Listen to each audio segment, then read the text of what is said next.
Hi friends, welcome back to my YouTube channel. ನೀವು ನೋಡ್ತಾ ಇದ್ದೀರಾ ಶಿಲ್ಪಾ ವ್ಲಾಗ್ಸ್. ಇವತ್ತಿನ ವಿಡಿಯೋದಲ್ಲಿ ನಾನು ನನ್ನ ಈವ್ನಿಂಗ್ ರೂಟೀನ್ ಯಾವ ರೀತಿ ಇರುತ್ತೆ ಅಂತ ಹೇಳ್ಬಿಟ್ಟು ತೋರಿಸ್ತಾ ಇದ್ದೀನಿ.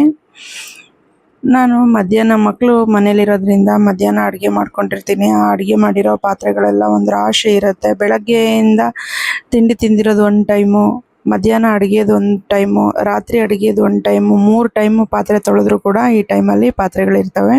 ಇನ್ನು ನಾನು ಪಾತ್ರೆಗಳನ್ನೆಲ್ಲ ತೊಳಿಲಿಕ್ಕೆ ಅಂತ ಹೇಳ್ಬಿಟ್ಟು ಸಿಂಕಿಗೆ ಹಾಕ್ಬಿಟ್ಟು ಸ್ಟವ್ ಎಲ್ಲ ಒರೆಸ್ಕೊತಾ ಇದ್ದೀನಿ. ಆವಾಗಿಂದ ಅವಾಗ ಒರೆಸ್ಕೊತೀನಿ. ನಂತರ ನನ್ನ ಮಗಳು ಇಲ್ಲಿ ನೆಲ್ಲಿಕಾಯಿ ಇತ್ತು, ನೆಲ್ಲಿಕಾಯಿಗೆ ಉಪ್ಪು ಮತ್ತು ಖಾರದ ಪುಡಿನ ಹಾಕಿಬಿಟ್ಟು ನೆನೆಸಿಟ್ಟಿದ್ದಾಳೆ, ತಿನ್ನಲಿಕ್ಕೆ ಚೆನ್ನಾಗಿರುತ್ತೆ ಅಂತೇಳಿ. ಆದರೂ ಮನೆಯಲ್ಲಿ ನೆಲ್ಲಿಕಾಯಿ ಇದ್ದರೆ ಈ ರೀತಿ ಮಾಡ್ಕೊಳ್ಳಿ. ಒಂದಿನ ಪೂರ್ತಿ ನೆನೆಸಿಟ್ಬಿಟ್ರೆ ತುಂಬಾ ಚೆನ್ನಾಗಿರುತ್ತೆ, ಉಪ್ಪಿನಕಾಯಿ ಥರ ತಿನ್ಕೋಬೋದು. ಇನ್ನು ನಂತರ ನಾನು ಗ್ಯಾಸ್ ಕಟ್ಟೆನೆಲ್ಲ ಒರೆಸ್ಕೊತಾ ಇದ್ದೀನಿ. ಇವಾಗ ರೀಲ್ಸಲ್ಲೆಲ್ಲ ಫೇಮಸ್ ಆಗಿತ್ತಲ್ಲ ಅಂತ ಬೀಕೋ ಟವಲನ್ನು ತರಿಸಿದ್ದೆ. ಬ್ಯಾಂಬೋ ಟವಲು ತುಂಬಾ ಚೆನ್ನಾಗಿ ಬಂದಿದೆ, ತುಂಬ ಚೆನ್ನಾಗೇ ವರ್ಕ್ ಆಗ್ತಿದೆ, ಅದು ತುಂಬ ಚೆನ್ನಾಗಿದೆ. ಹಾಗಾಗಿ ನಾನು ಅದರಲ್ಲೇ ಕೂಡ ಇದನ್ನು ಕಟ್ಟೆ ಎಲ್ಲ, ಗ್ಯಾಸ್ ಕಟ್ಟೆ ಮತ್ತು ಗ್ಯಾಸ್ ಸ್ಟವ್ ಎಲ್ಲದನ್ನು ಒರೆಸ್ಕೊತಾ ಇದ್ದೀನಿ. ಇನ್ನು ಪ್ರತಿದಿನ ನಾನು ಅಡುಗೆ ಮಾಡುವಾಗ ಕೆಟಲನ್ನು ಯೂಸ್ ಮಾಡ್ಕೋತೀನಿ. ಈಗ ಹೆಂಗೋ ಕರೆಂಟು ಫ್ರೀ ಇರೋದ್ರಿಂದ ತಿಂಡಿಗೆ ಹಾಕಲಿಕ್ಕೆಲ್ಲ ಕೆಟಲಲ್ಲೇ ನೀರನ್ನು ಕಾಯಿಸ್ಕೊತೀನಿ. ಕರೆಂಟು ಫ್ರೀ ಇದೆಯಲ್ಲ, ಹಂಗಾಗಿ ಗ್ಯಾಸನ್ನು ಕೂಡ ಉಳಿತಾಯ ಆಗುತ್ತೆ, ಮತ್ತು ಗ್ಯಾಸ್ ಬೇರೆ ಇವಾಗೆಲ್ಲ ಪ್ರಾಬ್ಲಮ್ ಅಲ್ಲ ಅಂತ ಹೇಳ್ಬಿಟ್ಟು ಆ ನಂತರ ಸಿಂಕಲ್ಲಿ ಇದ್ದಿದ್ದ ಪಾತ್ರೆಗಳನ್ನೆಲ್ಲ ತೊಳೆದಿಟ್ಬಿಡ್ತೀನಿ. ಇವಾಗ ತೊಳೆದಿಟ್ರೆ ಮತ್ತೆ ನೈಟ್ ಅಡುಗೆ ಮಾಡಲಿಕ್ಕೆಲ್ಲ ತುಂಬ ಸುಲಭ ಆಗುತ್ತೆ ಅಂತ ಹೇಳ್ಬಿಟ್ಟು ಆವಾಗಿಂದ ಅವಾಗಲೇ ಕ್ಲೀನ್ ಮಾಡ್ಕೋತೀವಿ. ಅವ್ರವ್ರು ಊಟ ಮಾಡಿದ ತಟ್ಟೆ ಎಲ್ಲ ಅವ್ರವರೇ ತೊಳಿಬೇಕು, ಆ ರೀತಿ ಹೇಳಿದ್ದೀನಿ. ತೊಳೆದಿಡ್ತಾರೆ ಕೂಡ. ಆದರೂ ಅನ್ನ ಮಾಡಿದ್ದು, ಸಾಂಬಾರು ಮಾಡಿದ್ದು ಅದೆಲ್ಲ ಪಾತ್ರೆಗಳಿರುತ್ತಲ್ಲ, ಅದನ್ನೆಲ್ಲ ಒಂದೇ ಸಲ ನಾನು ಕ್ಲೀನ್ ಮಾಡಿ ಇಟ್ಬಿಡ್ತೀನಿ. ನಂತರ ಸಂಜೆ 5 ಗಂಟೆ ಆದ ತಕ್ಷಣ ನನ್ನ ಮಗಳು ಟೀ ಬೇಕು ಅಂತ ಕೇಳ್ತಾ ಇದ್ಲು. ಇಲ್ಲಮ್ಮ, ನಾನು ಮಾಡೋದಿಲ್ಲ, ನೀನೇ ಮಾಡ್ಕೊ ಅಂತ ಅಂದಿದ್ದಕ್ಕೆ ಆಯಿತು, ಸ್ಟವ್ ಹಚ್ಕೊಡು ಮಮ್ಮಿ, ಮಾಡ್ಕೋತೀನಿ ಅಂತ ಹೇಳ್ಬಿಟ್ಟು ಬಂದು ಕೇಳಿ ಎಳಿಸ್ಕೊಂಡು ಮಾಡ್ತಾ ಇದ್ದಾಳೆ. ನೋಡೋಣ ಹೆಂಗೆ ಮಾಡ್ತಾಳೆ ಅಂತ ಹೇಳ್ಬಿಟ್ಟು ನಾನು ಕೂಡ ಅಷ್ಟು ನೀರು ಹಾಕು, ಇಷ್ಟು ಟೀ ಪುಡಿ ಹಾಕು, ಅಷ್ಟು ಸಕ್ಕರೆ ಹಾಕು ಅಂತ ಹೇಳಿ ಗೈಡ್ ಮಾಡ್ತಿದ್ದೀನಿ. ಅವಳು ಅದೇ ರೀತಿ ಮಾಡಿದ್ಲು, ತುಂಬ ಚೆನ್ನಾಗಿ ಮಾಡಿದ್ಲು ಕೂಡ.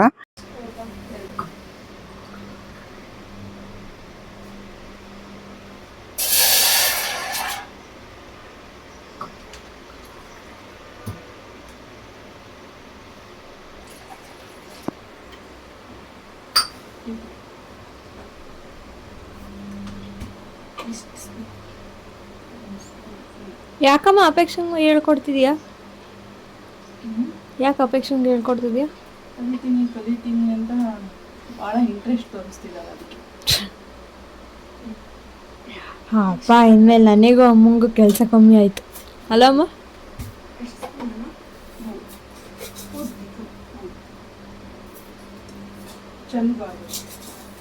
ಈಗ ಗೊತ್ತಾಗಲ್ವಾ ಅಪೇಕ್ಷೆ ಚಲ್ತಿದ್ಯಾ?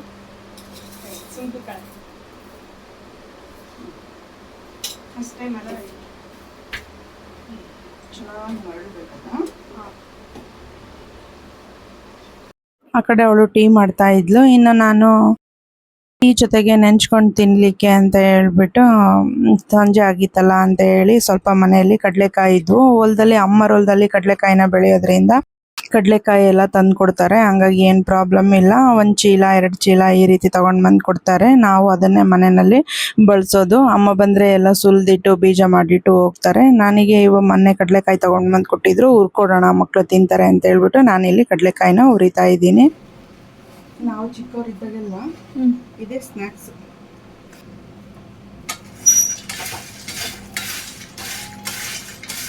ಇದೇನ ಜಾಸ್ತಿ ಮಾಡ್ತಾ ಇದ್ದಿದ್ದು ಅಜ್ಜಿ, ನೀರಜ್ಜಿ ಪ್ರತಿದಿನ ಕಡಲೆಕಾಯಿ ಸ್ನ್ಯಾಕ್ಸ್.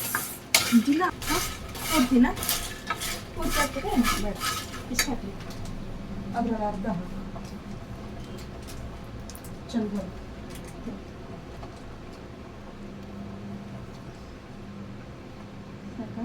ಒಂಚೂರು.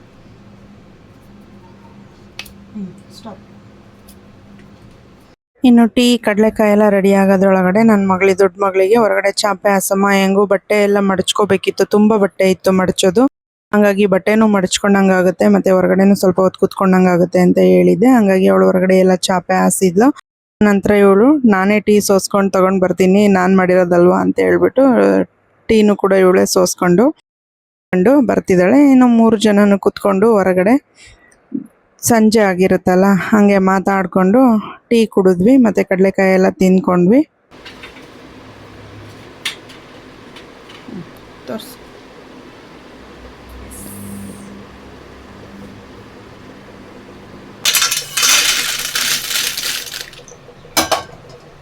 ಕುಡಿಯಕ್ಕೆ ನೀರು ತಂಬ.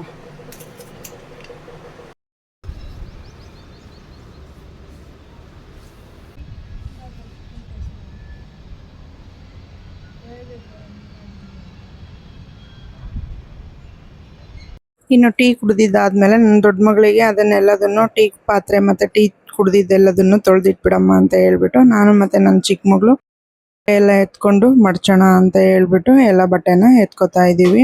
ಈಗ ರಜಾ ಇರೋದ್ರಿಂದ ಮನೇಲಿ ತುಂಬಾ ಬಟ್ಟೆಗಳಾಗ್ತವೆ. ವಾಕ್ ಹೋಗುವಾಗ ಒಂದು, ಬೆಳಗ್ಗೆ ಸ್ನಾನ ಮಾಡಿದಾಗ ಒಂದು, ಮತ್ತು ಬೇಸಿಗೆ ಬೇರೆ ಇರೋದ್ರಿಂದ ಡೈಲಿ 2 ಸಲ ಸ್ನಾನ ಮಾಡೋ ರೀತಿ ಆಗಿಬಿಟ್ಟಿದೆ.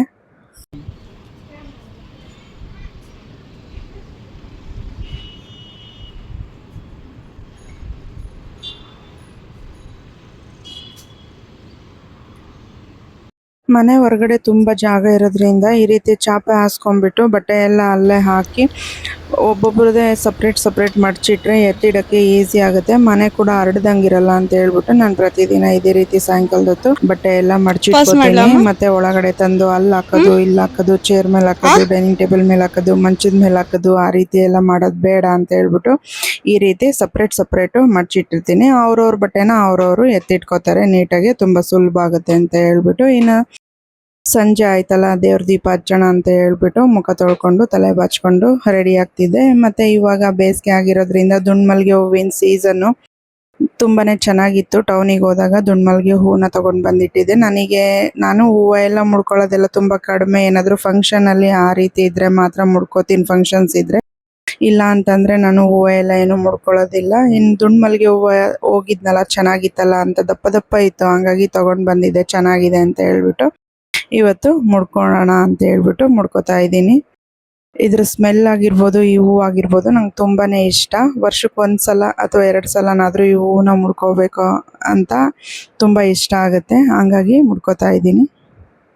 ಇನ್ನು ತಲೆ ಬಾಚಿ ಹೂ ಮುಡ್ಕೊಂಡಿದ್ದಾದಮೇಲೆ ನಾನು ಪ್ರತಿದಿನ ಯಾವಾಗಲೇ ಮುಖ ತೊಳೀಲಿ, ನಾನು ಮಾಯ್ಶ್ಚರೈಸರು ಮತ್ತು ಸನ್ಸ್ಕ್ರೀನನ್ನು ಕಂಪಲ್ಸರಿ ಹಚ್ಚುತ್ತೀನಿ. ಯಾಕಂದರೆ ಸ್ಕಿನ್ನು ತುಂಬಾ ಹಾಳಾಗಿದೆ. ಮುಂಚೆ ಎಲ್ಲ ಸ್ಕಿನ್ ಕೇರ್ ಮಾಡ್ದಲೇ ಮುಖದಲ್ಲಿ ಪಿಗ್ಮೆಂಟೇಷನ್ ಎಲ್ಲ ಬಂದುಬಿಟ್ಟಿದೆ. ಹಾಗಾಗಿ ಇವಾಗಲಾದರೂ ಅಟ್ಲೀಸ್ಟ್ ಸ್ವಲ್ಪ ಕೇರ್ ಮಾಡೋಣ ಅಂತ ಹೇಳ್ಬಿಟ್ಟು ಸನ್ಸ್ಕ್ರೀನು ಮತ್ತು ಮಾಯ್ಶ್ಚರೈಸರನ್ನು ಯಾವಾಗಲೂ ಯೂಸ್ ಮಾಡ್ತೀನಿ. ಹೊರಗಡೆ ಹೋಗೋವಾಗ, ಮನೇಲಿದ್ದರೂ ಕೂಡ ನಾನು ಯೂಸ್ ಮಾಡ್ತೀನಿ. ಮತ್ತಿನ್ನು ಸನ್ಸ್ಕ್ರೀನು ಮತ್ತು ಮಾಯ್ಶ್ಚರೈಸರ್ ಹಚ್ಚಿದ್ದಾದಮೇಲೆ ಬೊಟ್ಟು ಇಟ್ಕೊಂಡ್ಬಿಟ್ಟು ಹಣೆಗೆ ಕುಂಕುಮ ಇಟ್ಕೊಂಡು ದೇವ್ರಿಗೆ ನಮಸ್ಕಾರ ಮಾಡಿಕೊಂಡೆ. ಇನ್ನು ಸಂಜೆ 6 ಗಂಟೆ ಆಗಿತ್ತು. ಇನ್ನು ಅಡುಗೆ ಸ್ಟಾರ್ಟ್ ಮಾಡ್ಕೊಳ್ಳೋಣ ಅಂತ ಹೇಳ್ಬಿಟ್ಟು ಅಡುಗೆ ಮನೆಗೆ ಬಂದೆ. ನೈಟ್ ಅಡುಗೆ ಇವತ್ತು ತುಂಬ ಸಿಂಪಲ್ಲಾಗಿ ಮಾಡ್ತಾ ಇದ್ದೀನಿ. ಮಧ್ಯಾಹ್ನ ಸ್ವಲ್ಪ ಲೇಟಾಗಿ ಮಕ್ಕಳು ಊಟ ಮಾಡಿದ್ರಿಂದ ಲೈಟಾಗಿ ಏನಾದರೂ ಮಾಡಿಕೊಡಮ್ಮ ಸಾಕು ಅಂತ ಹೇಳಿದರು. ಹಾಗಾಗಿ ಟೊಮೆಟೊ ಚಟ್ನಿ ಮತ್ತು ಅನ್ನನ ಮಾಡಿಕೊಡ್ತಾ ಇದ್ದೀನಿ, ಸಾಕಾಗುತ್ತೆ. ಪ್ರತಿದಿನ ನೈಟು ನಾವು ಕಂಪಲ್ಸರಿ ಮುದ್ದೆ, ಚಪಾತಿ ಅಥವಾ ಜೋಳದ ರೊಟ್ಟಿ 3ರಲ್ಲಿ ಯಾವುದಾದ್ರೂ ಒಂದನ್ನು ಮಾಡ್ತಾನೆ ಇರ್ತೀನಿ. ಅದರಲ್ಲೂ ಜಾಸ್ತಿ ನೈಟು ಮುದ್ದೆನೇ ಜಾಸ್ತಿ ಮಾಡೋದು. ಆದರೆ ಇವತ್ತು ಮುದ್ದೆ ಬೇಡ, ಹೆವಿ ಆಗುತ್ತೆ ಅಂತ ಹೇಳಿದ್ದಕ್ಕೆ ಮಕ್ಕಳಿಗೆ ಆಯಿತು ಬಿಡ್ರಿ, ಚಟ್ನಿನೇ ಮಾಡ್ಕೊಡ್ತೀನಿ ಅಂತ ಹೇಳ್ಬಿಟ್ಟು ಟೊಮೆಟೊ ಚಟ್ನಿನ ಮಾಡ್ಕೊಡ್ತಾ ಇದ್ದೀನಿ. ಟೊಮೆಟೊ ಚಟ್ನಿ ಮಾಡಲಿಕ್ಕೆ ನಾನಿಲ್ಲಿ ಒಂದು 5 ಟೊಮೆಟೊನ ತೊಗೊಂಡು ಚೆನ್ನಾಗಿ ತೊಳ್ಕೊಂಡಿದ್ದೀನಿ. ತೊಳ್ಕೊಂಬಿಟ್ಟು ಎಲ್ಲ ಟೊಮೆಟೊನೂ 4 ಭಾಗಕ್ಕೆ ಕಟ್ ಮಾಡ್ಕೊತಾ ಇದ್ದೀನಿ. ಕಟ್ ಮಾಡಿಕೊಂಡು ನೋಡ್ಕೋಬೇಕು ಹುಳ ಗಿಳ ಏನಾದರೂ ಇದೆಯಾ ಅಂತ ಹೇಳ್ಬಿಟ್ಟು. ಇನ್ನು ಈ ಟೊಮೆಟೊಗೆ ಒಣಮೆಣ್ಸಿನ್ಕಾಯಿ ಆದರೂ ಹಾಕೋಬೋದು, ಇಲ್ಲ ಹಸಿಮೆಣ್ಸಿನ್ಕಾಯಿ ಆದರೂ ಹಾಕೋಬೋದು. ನಾನಿಲ್ಲಿ ಹಸಿರು ಮೆಣ್ಸಿನ್ಕಾಯಿನ ಹಾಕ್ತಾ ಇದ್ದೀನಿ. ಹಣ್ಣು ಮೆಣ್ಸಿನ್ಕಾಯಿ ಇದ್ದರೆ ಹಾಕ್ಕೊಂಡ್ರೆ ಇನ್ನೂ ತುಂಬ ಟೇಸ್ಟಿಯಾಗಿರುತ್ತೆ. ಆದರೆ ನನ್ನ ಹತ್ರ ಇರಲಿಲ್ಲ, ಹಾಗಾಗಿ ನಾನು ಹಸಿ ಮೆಣ್ಸಿನ್ಕಾಯಿನ ಸೇರಿಸ್ಕೊತಾ ಇದ್ದೀನಿ. 1-2 ಗೆಡ್ಡೆ ಬೆಳ್ಳುಳ್ಳಿನ ಸೇರಿಸ್ಕೊತಾ ಇದ್ದೀನಿ. ಈಗ ಇದಕ್ಕೆ ಏನೇನು ಬೇಕೋ ಎಲ್ಲದನ್ನು ರೆಡಿ ಮಾಡ್ಕೊಂಡಿದ್ದಾಯಿತು. ಈಗ ಸ್ಟವ್ನ ಆನ್ ಮಾಡಿಕೊಂಡು ಒಂದು ಬಾಣಲೆನ ಇಟ್ಕೊಂಡು ಇದನ್ನೆಲ್ಲದನ್ನು ಫ್ರೈ ಮಾಡ್ಕೋಬೇಕು.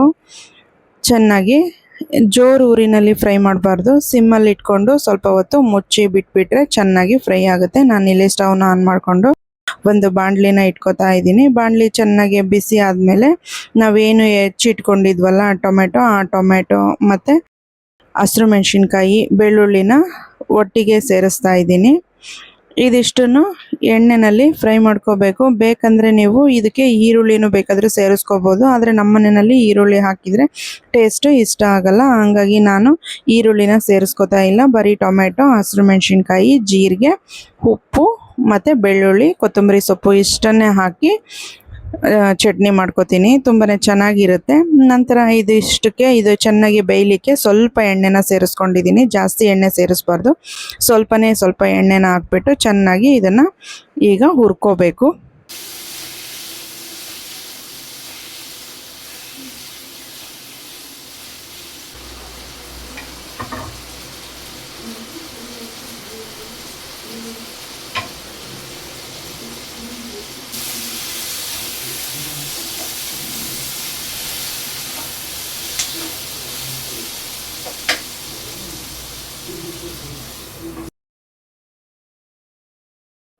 ಈಗ ಇದಕ್ಕೆ ಕೊನೆಯಲ್ಲಿ ಸ್ವಲ್ಪ ಜೀರಿಗೆನ ಸೇರಿಸ್ಕೊತಾ ಇದ್ದೀನಿ. ಜೀರಿಗೆನ ಸೇರಿಸ್ಕೊಂಡ್ಬಿಟ್ಟು ಸುಮ್ಮನೆ ಒಂದು ಮಿಕ್ಸ್ನ ಕೊಡಬೇಕು. ಉರಿ ಜಾಸ್ತಿ ಇದ್ದಾಗ ಇದನ್ನು ಸೇರಿಸ್ಕೋಬಾರ್ದು, ಜೀರಿಗೆ ಸೀದೋಗ್ಬಿಡುತ್ತೆ. ಹಾಗಾಗಿ ಕೊನೆಗೆ ಇನ್ನೇನು ಆಯಿತು ಅನ್ನೋ ಟೈಮಲ್ಲಿ ಜೀರಿಗೆನ ಸೇರಿಸ್ಬಿಟ್ಟು ಈ ರೀತಿ ಮುಚ್ಚಿಬಿಟ್ಟು ಬೇಯಲಿಕ್ಕೆ ಬಿಟ್ಬಿಡ್ತೀನಿ. ಇನ್ನು ಇದು ಬಿಸಿ ಇದ್ದಾಗಲೇ ರುಬ್ಲಿಕ್ಕೆ ಬರೋದಿಲ್ಲ ಅಂತ ಹೇಳ್ಬಿಟ್ಟು ಸ್ಟವ್ನ ಆಫ್ ಮಾಡಿಬಿಟ್ಟು ಒಂದ್ಸಲ ಈ ರೀತಿ ಕೈ ಆಡಿಸಿ ತಣ್ಣಗಾಗಲಿಕ್ಕೆ ಬಿಟ್ಬಿಟ್ಟಿದ್ದೀನಿ. ತಣ್ಣಗಾಗಲಿಕ್ಕೆ ಬಿಟ್ಟು ಗಿಡಗಳಿಗೆ ಬೆಳಗ್ಗೆ ಹೊತ್ತು ಮತ್ತು ಸಂಜೆ ಹೊತ್ತು 2 ಟೈಮು ನೀರನ್ನ ಹಾಕ್ತಾ ಇದ್ದೀವಿ. ತುಂಬಾ ಬಿಸಿಲಿರೋದ್ರಿಂದ ಮತ್ತು ನಮ್ಮ ಮನೆ ಮೇಲ್ಗಡೆ ಇರೋದ್ರಿಂದ ತುಂಬಾ ಬಿಸಿಲು ಬೀಳುತ್ತೆ ಗಿಡಕ್ಕೆ. ಹಂಗಾಗಿ ಗಿಡ ಎಲ್ಲ ಬಾಡ್ದಂಗಂತ ಅನಿಸುತ್ತೆ, ಅಷ್ಟು ಬಿಸಿಲಿರುತ್ತೆ. ಹಂಗಾಗಿ ನೀರು ಹಾಕೋಣ ಅಂತ ಹೇಳ್ಬಿಟ್ಟು ಹೆಂಗೋ ಅದು ಚಟ್ನಿದು ತಣ್ಣಗಾಗಬೇಕಲ್ಲ, ಅಷ್ಟರೊಳಗೆ ಗಿಡಕ್ಕೆ ನೀರು ಹಾಕೋ ಕೆಲಸನೂ ಮುಗಿಸ್ಕೊಂಡ್ಬಿಡೋಣ ಅಂತೇಳಿ ಗಿಡಕ್ಕೆ ನೀರು ಹಾಕ್ತಾ ಇದ್ದೀನಿ.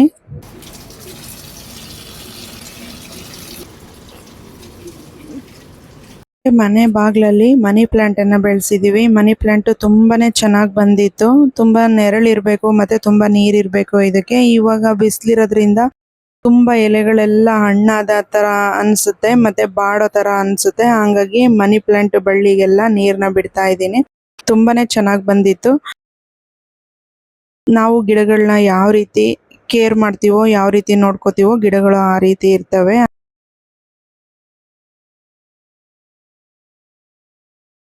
ನಂತರ ಗಿಡಕ್ಕೆಲ್ಲ ನೀರು ಬಿಟ್ಟಿದ್ದಾದಮೇಲೆ ಇದು ಚಟ್ನಿದೆಲ್ಲ ತಣ್ಣಗಾಗಿತ್ತಲ್ಲ, ಮಿಕ್ಸಿ ಮಾಡೋಣ ಅಂತ ಹೇಳ್ಬಿಟ್ಟು ಮಿಕ್ಸಿ ಜಾರ್ಗೆ ಸೇರಿಸ್ಕೊತಾ ಇದ್ದೀನಿ. ಹುರಿದು ಇಟ್ಕೊಂಡಿದ್ದಂಥ ಎಲ್ಲದನ್ನು ಮಿಕ್ಸಿ ಜಾರ್ಗೆ ಸೇರಿಸಿ ರುಚಿಗೆ ತಕ್ಕಷ್ಟು ಉಪ್ಪನ್ನು ಸೇರಿಸ್ಕೊತಾ ಇದ್ದೀನಿ. ಉಪ್ಪನ್ನು ಸೇರಿಸಿದ್ದಾದಮೇಲೆ ಇದನ್ನು ಮಿಕ್ಸಿ ಮಾಡಿದರೆ ಚಟ್ನಿ ರೆಡಿ ಆಗುತ್ತೆ. ನಾನೀಗ ಮಿಕ್ಸಿಗೆ ಹಾಕೋತಾ ಇದ್ದೀನಿ.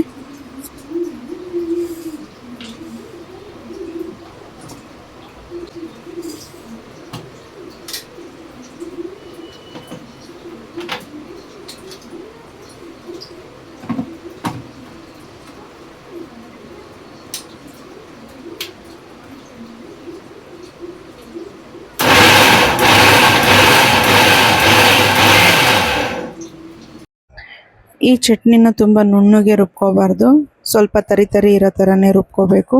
ಮಿಕ್ಸಿನ ಆನು ಆಫು ಮಾಡಿಕೊಂಡ್ರೆ ಸಾಕಾಗುತ್ತೆ. ನಂತರ ಇದಕ್ಕೆ ಕೊನೆಯಲ್ಲಿ ನಾನು ಸ್ವಲ್ಪ ಕೊತ್ತಂಬರಿ ಸೊಪ್ಪನ್ನು ಸೇರಿಸ್ಬಿಟ್ಟು 1 ರೌಂಡು ಮಿಕ್ಸಿ ಮಾಡ್ತಾ ಇದ್ದೀನಿ. ಇಷ್ಟು ಮಾಡಿಕೊಂಡ್ರೆ ತುಂಬ ಟೇಸ್ಟಿಯಾಗಿರೋ ಅಂತಹ ಚಟ್ನಿ, ಟೊಮೆಟೊ ಚಟ್ನಿ ರೆಡಿ ಆಗಿಬಿಡುತ್ತೆ. ಇನ್ನು ನಾನು ಯಾವಾಗಲೇ ಮಿಕ್ಸಿನ ಬಳಸಲಿ ಅಥವಾ ಯಾವುದೇ ವಸ್ತು ಬಳಸಲಿ ಆವಾಗಲೇ ಕ್ಲೀನ್ ಮಾಡ್ಕೊಂಡ್ಬಿಡ್ತೀನಿ. ಇನ್ನು ರುಬ್ಬಿದ್ದೆಲ್ಲ ಆದಮೇಲೆ ಒಂದ್ಸಲ ಮಿಕ್ಸಿನ ನೀಟಾಗಿ ಒರೆಸ್ಬಿಟ್ಟು ಎತ್ತಿಟ್ಬಿಡ್ತೀನಿ.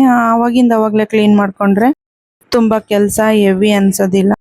ಮತ್ತು ನಾನು ಬಿಸಿ ಅನ್ನ ಏನು ಮಾಡಲಿಕ್ಕೆ ಹೋಗಲಿಲ್ಲ. ಮಧ್ಯಾಹ್ನ ಮಾಡಿದ್ದೆ ಅನ್ನ ಉಳಿದಿತ್ತು.